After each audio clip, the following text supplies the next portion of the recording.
Hello दोस्तों, स्वागत है आप सबका एक बार फिर हमारे यूट्यूब चैनल में। बात करेंगे इस वीडियो में शिक्षा विभाग से जुड़े बड़े अपडेट्स और जानकारी, और वो है पूर्व मैट्रिक और उत्तर मैट्रिक छात्रवृत्ति योजना सेशन 2023-24 को लेकर महत्वपूर्ण दिशा निर्देश और प्रोसेस की। चैनल पर पहली बार है तो लाइक करें, सब्सक्राइब करें, आगे भी अपडेट्स मिलते रहेंगे। तो प्री मैट्रिक और पोस्ट मैट्रिक छात्रवृत्ति के लिए जो भी है बजट और इसको लेकर प्रोसेस सालाना पोर्टल पर किस प्रकार की ऑटो प्रोसेस प्रणाली फॉलो की जाएगी, इस संबंध में दिशा निर्देश जारी कर दिए गए हैं। तो बात करें तो पात्र व्यक्ति परिवारों को बिना आवेदन किए ही अब घर बैठे ऑटो बेनिफिट सेवा समय पर उपलब्ध हो सके, इसके लिए जन आधार डाटाबेस का उपयोग करते हुए information technology, artificial intelligence, machine learning आधारित real time auto service delivery system स्वतः लागू किए जाने की घोषणा की गई। इस प्रणाली की विशेषता यह है कि इसके माध्यम से विभिन्न प्रकार की सेवाएं लाभार्थी को स्वतः ही उपलब्ध हो जाएगी, जैसे कि जन आधार है, आधार कार्ड है, उसका सालाधारपण पर अगर वेरीफाई होगा तो उसको इस प्रकार की सेवाएं उपलब्ध हो जाएगी। 17-2023 सेशन में विभिन्न प्रकार की छात्रवृत्तियों के लिए राजस्थान सरकार की समस्त राजकीय विद्यालयों में मान्यता प्राप्त विद्यालयों में नियमित पूर्णकालिक अध्ययनरत विद्यार्थियों से संपूर्ण औपचारिकता पूर्ण करते हुए स्वतः प्रणाली के तहत विद्यार्थियों की छात्रवृत्ति योजनाओं के लिए आवेदन प्राप्त नहीं किए जाने हैं, अपितु विद्यालय में प्रवेश प्रक्रिया आरंभ होने के साथ ही प्रस्ताव सालाधारपण पोर्टल के स्टेट स्कूल स्कॉलरशिप मॉड्यूल के माध्यम से स्वतः ऑटो ऑनलाइन हो जाएंगे। तो ये एक बड़ा अपडेट होगा।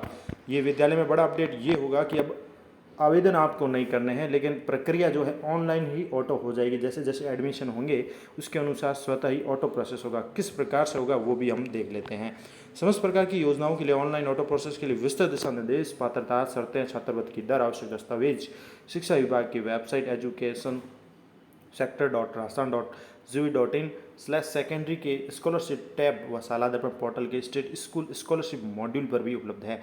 अधीनस्थ समस्त संस्था प्रधानों को भी विद्यालय में प्रवेश प्रक्रिया आरंभ होने के साथ ही सालाधारपण पोर्टल पर छात्रवृत्ति योजनाओं के लिए ऑनलाइन प्रणाली यानी जो ऑटो प्रणाली है उसके तहत पूर्ण करने के लिए आवश्यक दिशा निर्देश दिए गए हैं। विभिन्न स्तर पर इस प्रकार की कार्रवाई जो है करनी है। अब संस्था प्रधान के लिए क्या करना योग्य कार्य है, सबसे इम्पोर्टेंट कार्मिक टैब में जाके आपको वर्क इंचार्ज नियुक्त करना है। वर्क इंचार्ज जिसके लिए प्री मैट्रिक पोस्ट मैट्रिक जो भी छात्र रहते उसका इंचार्ज बनाया जाना है।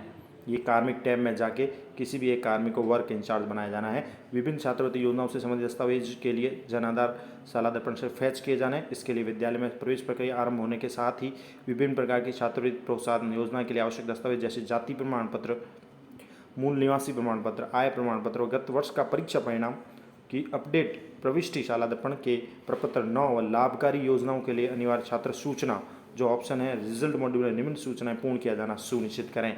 तो जो भी बच्चे क्वालिफाई होंगे छात्रवृत्ति के लिए तो इसके लिए एक तो उनकी जो सूचनाएं हैं प्रपत्र 9 में अपडेट करें, और लाभकारी योजना के अनिवार्य छात्र सूचना वो भी सूचनाएं अपडेट करें। इसके लिए ये है कि उसका आधार, जन आधार, परिवार की आय, करदाता है या नहीं, कितने प्रतिशत के साथ अंतिम कक्षा उत्तीर्ण की है, स्थिति हॉस्टल है या डे हॉस्टलर है, ईडब्ल्यूएस का विवरण, बीपीएल का विवरण, सफाई व्यवसाय है या नहीं, सीडब्ल्यूएसएन की स्थिति क्या है, ओबीसी ईबीसी श्रेणी का है या अनाथ स्थिति है, जो भी है उसको अपडेट करना होगा।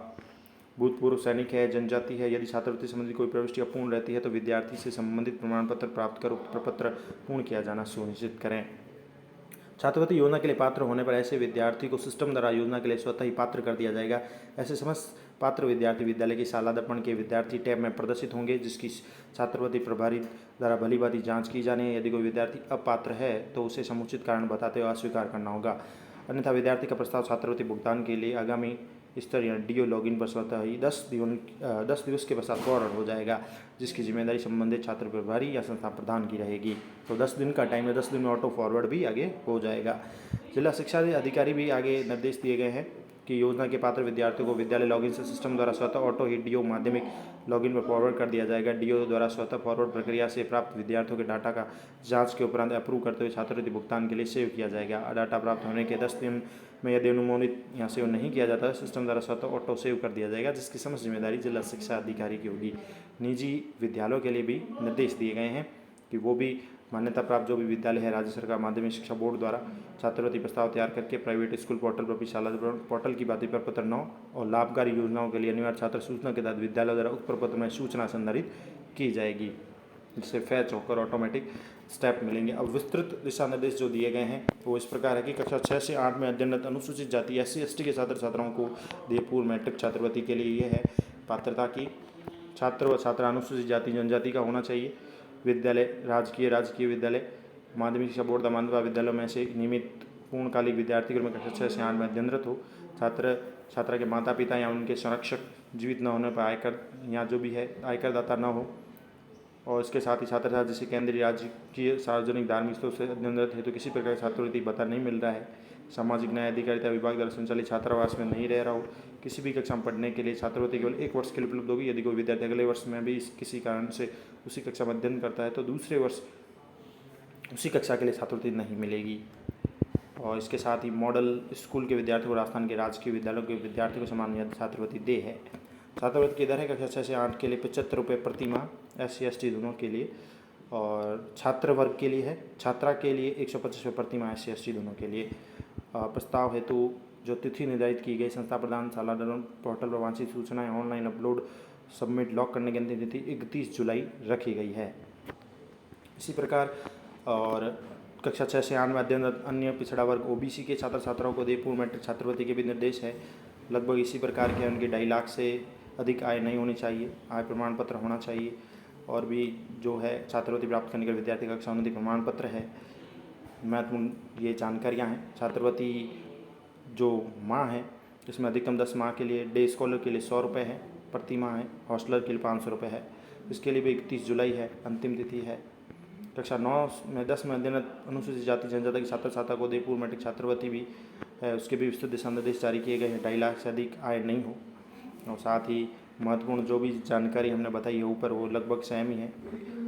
इसके साथ ही आधार ऑथेंटिफिकेशन के लिए अनिवार्य है। छात्रवृत्ति का भुगतान आधार के माध्यम से उनके DBT द्वारा सीधे ही किया जाएगा। 31 जुलाई इसकी भी लिस्ट है।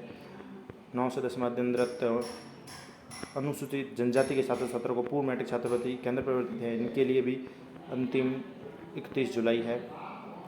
OBC के छात्र छात्रों को पूर्व मैट्रिक केंद्र प्रवर्तित योजनाओं के लिए भी अंतिम तिथि 31 जुलाई है। कुल मिला के सभी के लिए ये जारी कर दिया गया है। कक्षा 6 से 10 में अध्ययनरत छात्र छात्राओं के लिए विस्तृत दिशा निर्देश आप जो है अध्ययन कर लें। सफाई से जुड़े व्यवसाय में जोखिम व्यवसाय में लगे व्यक्तियों को दे मैट्रिक छात्रवृत्ति, अनक्लीन छात्रवृत्ति, पूर्व मैट्रिक छात्रवृत्ति इनके लिए भी है। कक्षा 1 से 10 में अध्ययन करने वाले छात्र छात्रा और 3 से 10 में पढ़ने वाली छात्र छात्रा इनके लिए वार्षिक अनुदान है। 31 जुलाई अंतिम तिथि है इनके लिए भी। कारगिल है, कारगिल के युद्ध में है, इमरजेंसी में शहीद विकलांग सैनिक राष्ट्र को दे छात्रवृत्ति, इसकी तिथि भी 31 जुलाई निर्धारित की गई है। और भूतपूर्व सैनिकों को कक्षा 11-12 में नियमित अध्ययन प्रतिभान पुत्रियों को दे छात्रवृत्ति भी है, वो मिलेगी कक्षा 11-12 के लिए 100 रुपये प्रति माह के हिसाब से। अंतिम तिथि 31/7/2023 है।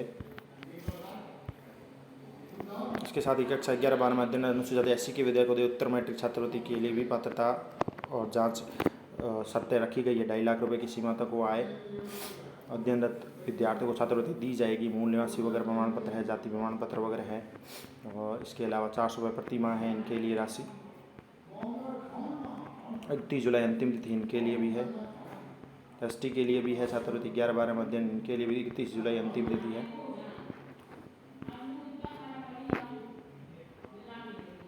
तो ये महत्वपूर्ण जानकारी थी छात्रवृत्ति को लेकर आप सभी के लिए। धन्यवाद।